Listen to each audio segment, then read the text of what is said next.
সামাজিক ব্যবসা তহবিল গঠনের আহ্বান প্রধান উপদেষ্টার।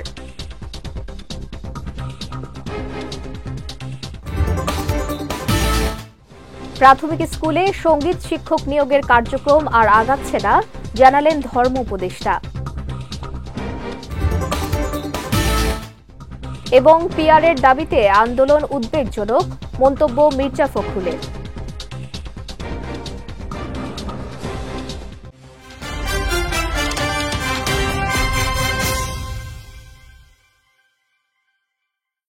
আসসালামু আলাইকুম। পুষ্টি চা নিবেদিত বিজয় রাতের সংবাদে আমন্ত্রণ জানাচ্ছি আমি সঞ্জিতা আজিজ।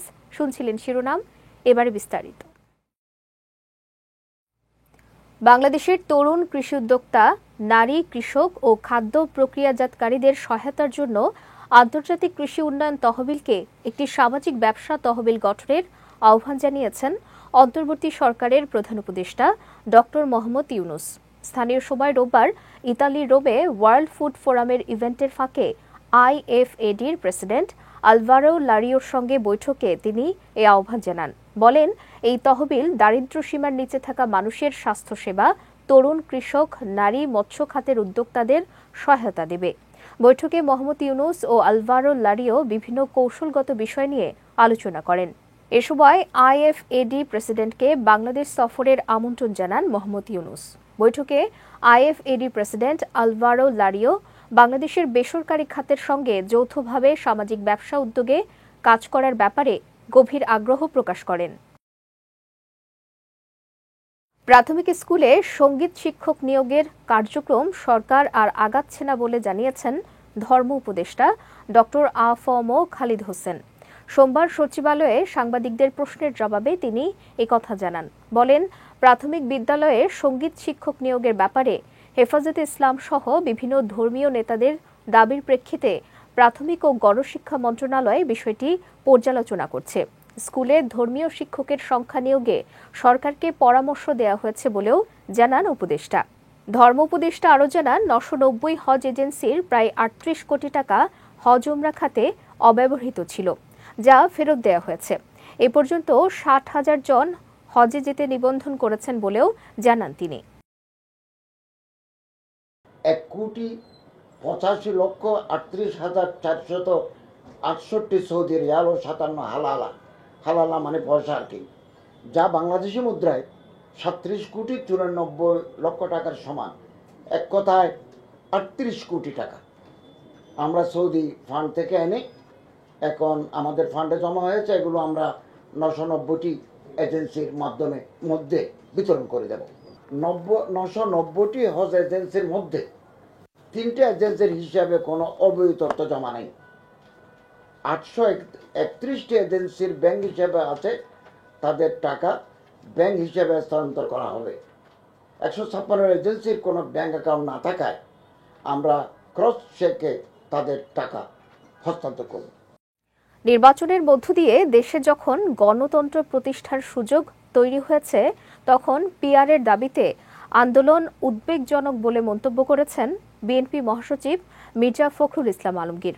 সকালে রাজধানীর গুলশানে বিএনপি চেয়ারপারসনের কার্যালয়ে বাংলাদেশ খ্রিস্টান ফোরামের নেতাদের সঙ্গে মত বিনিময় সভায় তিনি এই মন্তব্য করেন।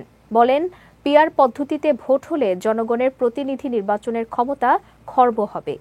বাংলাদেশে অসাম্প্রদায়িক চেতনাকে নষ্ট করার পায়তারা চলছে উল্লেখ করে মির্জা ফখরুল বলেন, আগামী নির্বাচনে মানুষ সাম্প্রদায়িকতার বিরুদ্ধে রায় দিবে। পিআর এই বিষয়টা অনেক দেশে আছে, কিন্তু এটার সঙ্গে আমাদের দেশের মানুষ কিন্তু খুব বেশি পরিচিত না।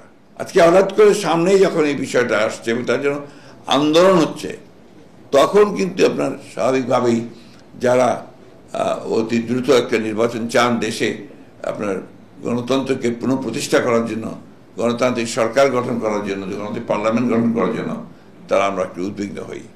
সেই জন্য আমরা খুব পরিষ্কার করে বলেছি যে এই বিষয়টা ওই আগামী পার্লামেন্টের উপরই ছেড়ে দিতে হবে। আগামী পার্লামেন্টের প্রতিনিধিরা যদি মনে করেন যে তারা তারপর থেকে পিআরে যাবেন। ঢাকা সেনানিবাসের এমইএস ভবনকে সাময়িকভাবে কারাগার হিসেবে ঘোষণা করেছে সরকার। রোববার এ সংক্রান্ত একটি প্রজ্ঞাপন জারি করে স্বরাষ্ট্র মন্ত্রণালয়ের কারা 1 শাখা। রাষ্ট্রপতির আদেশক্রমে প্রজ্ঞাপনে সই করেন স্বরাষ্ট্র মন্ত্রণালয়ের সুরক্ষা সেবা বিভাগের উপসচিব মোহাম্মদ হাফিজ আল আসাদ। প্রজ্ঞাপনে বলা হয়েছে, ফৌজদারি ও কার্যবিধির 541 ধারার ক্ষমতা বলে এবং দ্য প্রিজন অ্যাক্টের 3B ধারা অনুসারে ঢাকা সেনানিবাসের বাসা রোড সংলগ্ন উত্তর দিকে অবস্থিত MES বিল্ডিং নম্বর 54-কে সাময়িকভাবে কারাগার হিসেবে ঘোষণা করা হলো। এতে আরও বলা হয়, যথাযথ কর্তৃপক্ষের অনুমোদনক্রমে এই আদেশ জারি করা হয়েছে এবং এটা অবিলম্বে কার্যকর হবে। ত্রয়োদশ জাতীয় সংসদ নির্বাচনের আগে আগামী নভেম্বর মাসে গণভোট আয়োজন করার কথা জানিয়েছে বাংলাদেশ জামায়াতে ইসলামী। পাশাপাশি পিআর পদ্ধতিতে সংসদ নির্বাচন আয়োজনের প্রস্তুতি রাখতে বলেছে দলটির পক্ষ থেকে। আজ রাজধানীর আগারগাঁওয়ে নির্বাচন ভবনে ইসির সঙ্গে বৈঠক শেষে সাংবাদিকদের এসব কথা জানান জামায়াতে ইসলামীর নায়েবে আমির সৈয়দ আবদুল্লাহ মোহাম্মদ তাহের। তিনি আরও বলেন, গণভোট এবং জাতীয় নির্বাচন একসাথে হলে সমস্যা সৃষ্টি হবে, কারণ জাতীয় নির্বাচন আর গণভোট এক জিনিস নয়। একসঙ্গে 2 ব্যালটে 2 পদ্ধতির ভোট হওয়া অযৌক্তিক বলেও মন্তব্য করেন সৈয়দ আবদুল্লাহ মোহাম্মদ তাহের। আমরা রিকোয়েস্ট করেছি যদি ন্যাশনালি সিদ্ধান্তটি হয়, যেটা আলাদাভাবে হবে, যেটা আমরা চাচ্ছি নভেম্বরে, বাংলাদেশ জামাত ইসলামী সহ আমরা অনেকগুলো দল চাচ্ছি যেটা ইন্ডিপেন্ডেন্টলি হোক। কারণ হচ্ছে একসাথে যদি হয় কয়েকটি সমস্যা হতে পারে। প্রথম সমস্যা হচ্ছে যে প্রত্যেকটি দল তখন তার জাতীয় নির্বাচনের প্রতীকে বিজয়ের জন্যই ভেরি সিরিয়াস থাকবে এবং রিফর্মস আছে কি নাই পাশে এটা তখন আর মাথায় কাজ করবে না। 2, ইলেকশন যদি কোনো জায়গায় দখল হয়ে যায় তাহলে রিফর্মসের ব্যালটও দখল হয়ে যাবে, সুতরাং একটার সাথে আর একটার ভাগ্য অঙ্গাঙ্গভাবে জড়িত হয়ে যাবে। তো কোনো কারণে ইলেকশন যদি কোনো জায়গায় স্থগিত হয়ে যায় তাহলে এটাও স্থগিত হয়ে যাবে, মানে কোনো রেজাল্ট আর আসবে না। কিন্তু দুটো একেবারে ভিন্ন নাচের, একটা হচ্ছে জাতীয় নির্বাচন জনপ্রতিনিধি করার জন্য, আর একটা হচ্ছে অ্যাজ এ হোল সকলের জন্যই একটা রিফর্মস। তো যেহেতু নেচার ভিন্ন, আমরা স্পষ্ট সরকারকেও বলেছি, কমিশনকে বলেছি, ইলেকশন কমিশনার্সকে আমরা বলে আসছি যে এটা আলাদা করার জন্য আপনারা মানসিকভাবে প্রস্তুতি নেন। আগামী 16 অক্টোবর প্রকাশিত হবে চলতি বছরের HSC ও সমমান পরীক্ষার ফল। বাংলাদেশ আন্তঃশিক্ষা বোর্ড সমন্বয় কমিটির সভাপতি এবং ঢাকা মাধ্যমিক ও উচ্চ মাধ্যমিক শিক্ষা বোর্ডের চেয়ারম্যান অধ্যাপক ডক্টর খন্দকার এহসানুল কবির জানান, পরীক্ষা শেষ হওয়ার 60 দিনের মধ্যেই ফলাফল দেয়া হয়, আর সেই বিষয়টি মাথায় রেখেই ফলাফল প্রস্তুত করা হয়েছে। চলতি বছরের HSC ও সমমান পরীক্ষা শুরু হয়েছিল 26 জুন এবং শেষ হয় 19 আগস্ট। এবার 11টি শিক্ষা বোর্ডের অধীনে পরীক্ষা দিয়েছে প্রায় 12.5 লাখ শিক্ষার্থী। এবার পুষ্টি চিনিগুড়া চাল নিবেদিত জেলা সংবাদ।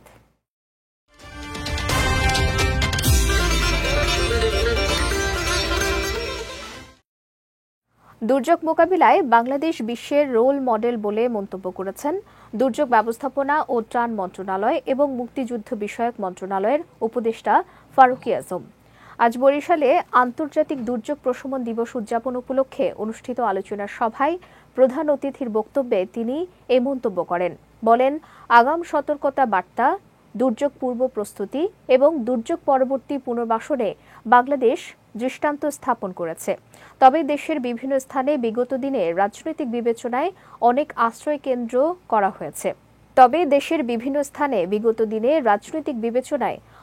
আশ্রয় কেন্দ্র করা হয়েছে, যাতে সরকারের অর্থ অপচয় হয়েছে বলে অভিযোগ করেন তিনি।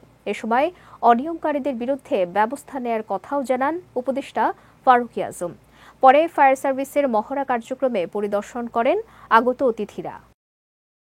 আমাদের বিস্তীর্ণ উপকূল অবারিত, এখানে যে সমস্ত সামুদ্রিক দুর্যোগগুলো আসে সেগুলিকে মোকাবিলা করার এক ধরনের পদ্ধতি আছে। বন্যার জনিত যে সমস্ত দুর্যোগ আছে সেটা মোকাবেলার একটা ভিন্ন পদ্ধতি আছে। আর অন্যান্য দুর্যোগ যেগুলি মানুষ সৃষ্ট দুর্যোগ, যেমন অগ্নি ইত্যাদি, সেগুলির প্রক্রিয়াগত ব্যাপারটা তো প্রত্যেকটা জেলায় নির্ধারিত হয়ে আছে। আমাদের যে বিষয়টা হচ্ছে, আমরা চেষ্টা করছি আগাম সতর্কতাটা আমরা কত বেশি ডিসেমিনেট করতে পারি, কত দ্রুত জনগণের কাছে পৌঁছাতে পারি, যাতে জনগণ প্রয়োজনীয় প্রস্তুতি সম্পন্ন করতে পারে। এই দুর্যোগ প্রবণ অঞ্চল থেকে, দুর্যোগ প্রবণ এলাকা থেকে তারা যেন সরে আসতে পারে। শেখ হাসিনার বিচারের রায় ডিসেম্বরের মধ্যে প্রকাশ হলে ফেব্রুয়ারিতে নির্বাচনে কোনো বাধা নেই বলে মন্তব্য করেছেন জাতীয় নাগরিক পার্টি এনসিপির উত্তরাঞ্চলের মুখ্য সংগঠক সার্জিস আলম। দুপুরে জামালপুরে এনসিপির জেলা সমন্বয় সভা শেষে সাংবাদিকদের প্রশ্নের জবাবে তিনি এ মন্তব্য করেন।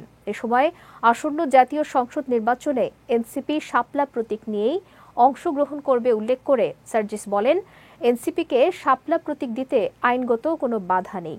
সভায় রাজনৈতিক দলগুলোর মধ্যে কাঁদা ছোড়াছুড়ি না করার আহ্বান জানান এনসিপির এই নেতা। জামালপুর জেলা পরিষদের সম্মেলন কক্ষে অনুষ্ঠিত সভায় এনসিপির কেন্দ্রীয়, জেলা ও উপজেলা নেতারা উপস্থিত ছিলেন। আন্তর্জাতিক অপরাধ ট্রাইব্যুনালের চিফ প্রসিকিউটর তিনি নিজে বলেছিলেন যে শেখ হাসিনা সহ যারা এই খুনগুলোর নির্দেশদাতা এবং সরাসরি সংশ্লিষ্ট এরকম গুরুত্বপূর্ণ যত অপরাধী আছে তাদের বিচারের রায় আগামী ডিসেম্বরের মধ্যে কার্যকর হবে এবং প্রকাশিত হবে। আমরা সেটার অপেক্ষায় আছি। এইরকম আস্থা যদি আমরা পাই, আমরা মনে করি তাহলে ফেব্রুয়ারির মধ্যে এই নির্বাচন হওয়ার কোনো বাধা থাকতে পারে না। যদি এগুলো হওয়ার পরও কেউ এই বাধার গল্প শোনায়, আমরা মনে করি এটা তাদের এখানে একটা প্রোপাগান্ডা আছে, এখানে রাজনৈতিক কোনো অসৎ উদ্দেশ্য আছে, যেগুলো করে তারা বাংলাদেশে মানুষের মধ্যে একটা অস্থিতিশীল পরিবেশ তৈরি করতে চায়। সেটা আশা করি এই বাংলাদেশে অন্তত অভ্যুত্থান পরবর্তী বাংলাদেশে ভারতীয় প্রোপাগান্ডা বাজ কোনো মিডিয়া কিংবা অন্যান্য কোনো এজেন্সি এই সুযোগ পাবে না।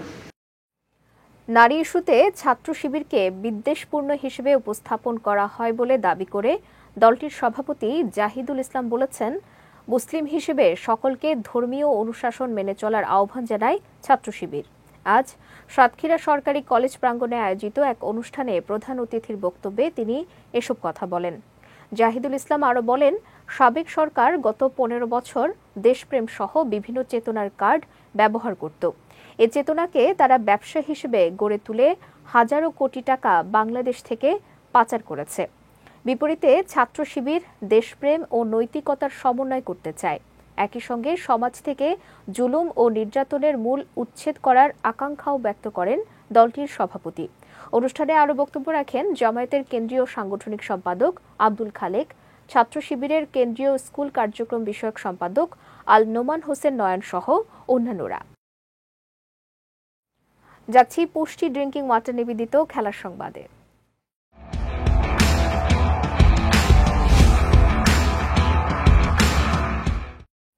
মাত্র 13 বছর বয়সে আইপিএলে ডাক পেয়ে ইতিহাস গড়েছিলেন ভারতের বিস্ময় বালক ভৈবব সূর্যবংশী। এবার মাত্র 14 বছর বয়সেই ভারতের ঐতিহ্যবাহী প্রথম শ্রেণীর ক্রিকেট আসর রঞ্জি ট্রফিতে সহ অধিনায়ক হয়েছেন তিনি। আগামী বুধবার থেকে অনুষ্ঠিত রঞ্জি ট্রফিতে তাকে বিহার রাজ্য দলের সহ অধিনায়ক হিসেবে ঘোষণা করা হয়েছে। দলটির নেতৃত্ব দেবেন সাকিবুল গনি। সাকিব ও সূর্যবংশীর নেতৃত্বে বিহার দল 25 অক্টোবর থেকে মণিপুরের বিপক্ষে রঞ্জির প্রথম ম্যাচ খেলবে। গত কয়েক মাসে ভারতের অনূর্ধ্ব 19 দলের হয়ে বিভিন্ন সিরিজে ব্যস্ত সময়ে পার করেছেন ভৈবব। অল্প বয়সে আগ্রাসী ব্যাটিংয়ের কারণে বিশ্ব ক্রিকেটে আলাদা নজর কেড়েছেন তিনি। জুলাইয়ে ইংল্যান্ড সফরে 78 বলে 143 রানের ইনিংসের পথে গড়েছেন যুব ওয়ানডে ইতিহাসের দ্রুততম শতরানের কীর্তি। কোমোরসকে 1-0 গোলে হারিয়ে আফ্রিকার পঞ্চম দল হিসেবে 2026 ফিফা বিশ্বকাপে টিকিট নিশ্চিত করেছে ঘানা। গতকাল রাতে আকরায় অনুষ্ঠিত বাছাই পর্বের ম্যাচে মোহাম্মদ কুদুসের একমাত্র গোলে জয় পেয়েছে ব্ল্যাক স্টার্স খ্যাত দলটি। এ জয়ে আফ্রিকা অঞ্চলের বাছাই পর্বে গ্রুপ আই থেকে 25 পয়েন্ট নিয়ে শীর্ষে থেকে বিশ্বকাপে কোয়ালিফাই করেছে দলটি। এর আগে উত্তর আফ্রিকার 4 দেশ আলজেরিয়া, মিশর, মরক্কো ও তিউনিশিয়া বিশ্বকাপের মূল পর্বে খেলা নিশ্চিত করেছিল। এরপর পশ্চিম আফ্রিকার প্রথম দেশ হিসেবে আসন্ন বিশ্বকাপে জায়গা করে নিয়েছে ঘানা। এদিকে 2026 বিশ্বকাপে আফ্রিকা থেকে বাছাই উত্তীর্ণ হয়ে সরাসরি জায়গা করে নেবে 9টি দল। ইন্টার কনফেডারেশন প্লে অফের মাধ্যমে আরেকটি দলের বিশ্বকাপ খেলার সুযোগ আছে। পুষ্টি চা নিবেদিত বিজয় রাতের সংবাদ শেষ করার আগে শিরোনামগুলো দেখে নিচ্ছি আরও একবার।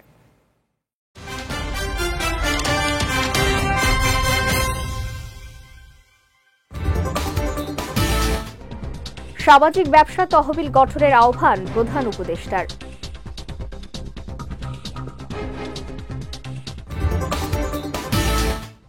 প্রাথমিক স্কুলে সঙ্গীত শিক্ষক নিয়োগের কার্যক্রম আর আগাচ্ছে না, জানালেন ধর্ম উপদেষ্টা। এবং পিআরের দাবিতে আন্দোলন উদ্বেগজনক, মন্তব্য মির্জা ফখরুলের।